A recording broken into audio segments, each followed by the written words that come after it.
Okay, we're going to do you the biggest honor of them all. I am asking our new Secret Service Director, Sean Curran, to officially make you an agent of the United States Secret Service.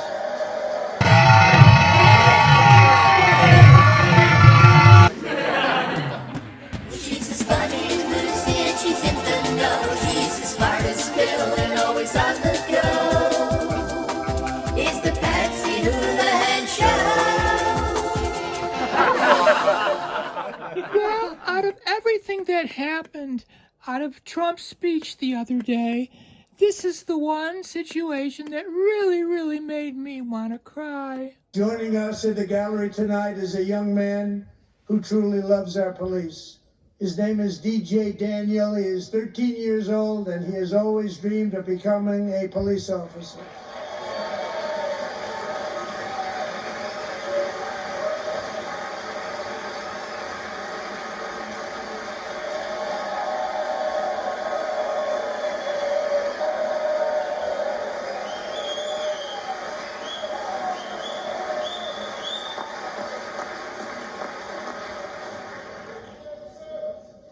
But in 2018, DJ was diagnosed with brain cancer.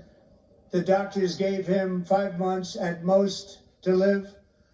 That was more than 6 years ago.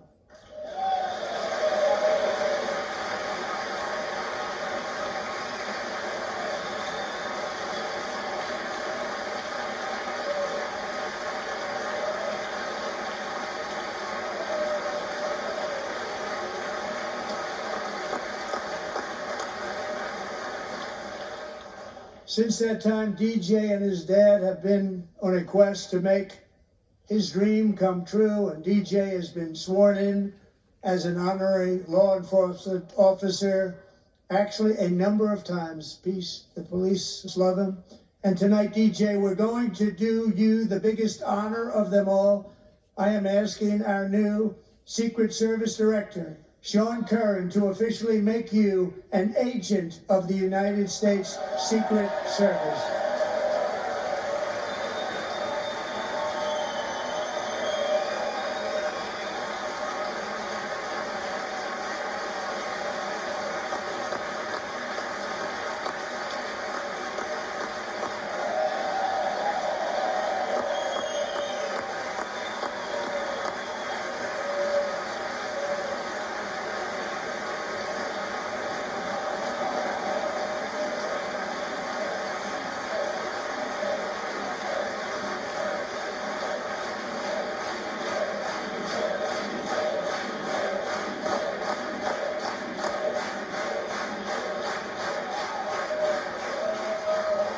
Thank you, DJ. The Democrats wouldn't stand up and cheer for anything, even the bills that they also helped to pass. Oh my goodness. But you'd think they'd at least stand up for the little boy with cancer who wanted to be a policeman. No. The beauty of that child is the tragedy of the Trump presidency. He wants to be a cop. He knows what he wants to do. I hope he has a long life as a law enforcement officer. But I hope he never has to defend the United States Capitol against Donald Trump's supporters. And if he does, I hope he isn't one of the 6 who loses his life to suicide.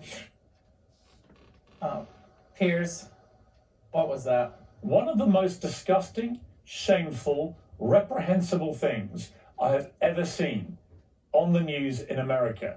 And the bar was pretty high for that accolade. I thought what Nicole Wallace did last night in taking that boy's story and in a weirdly dystopian, horrific way, asking us to think about whether he might kill himself. What on earth was she thinking? Why is she still in her job today? Why has nobody at NBC watched that back like the rest of us, aghast in horror, and said, you're fired?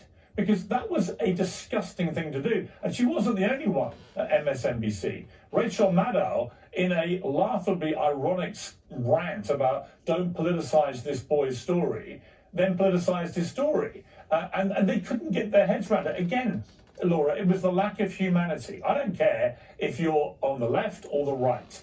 If you're a human being and that story doesn't just move you like a human being should be moved, there is something wrong with you. There was something wrong with those Democrats who didn't get up off their backside. There's something wrong with those MSNBC anchors. And it says an awful lot that they still pretend they are the caring ones, the compassionate ones.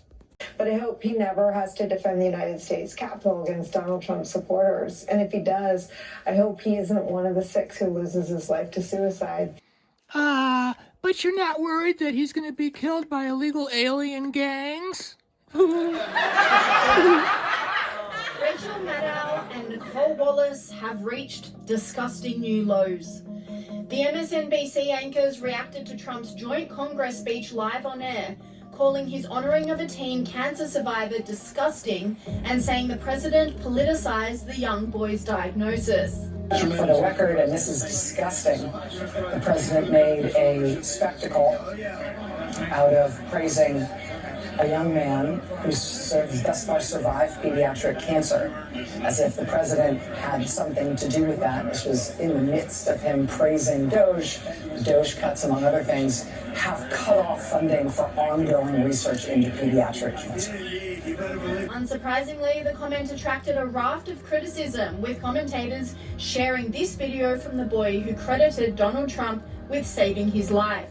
But you wanna know the craziest part?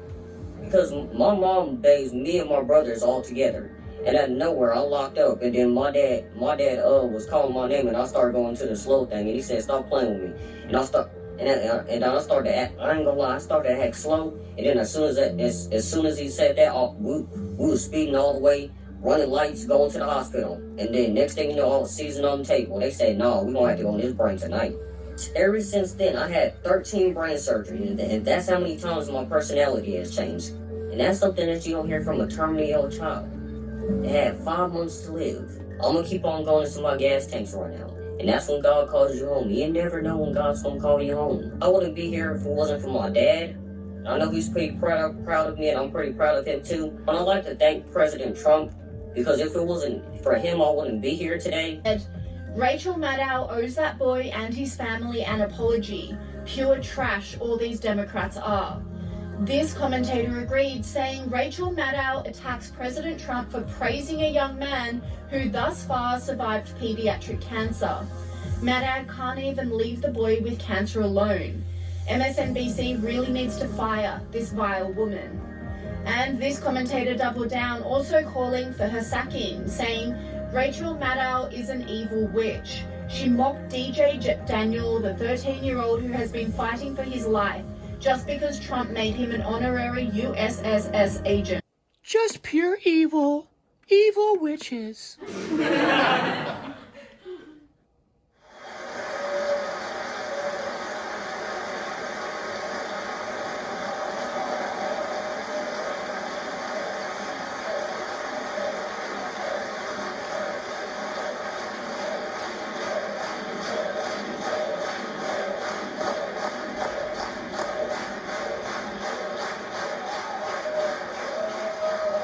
Thank you, DJ.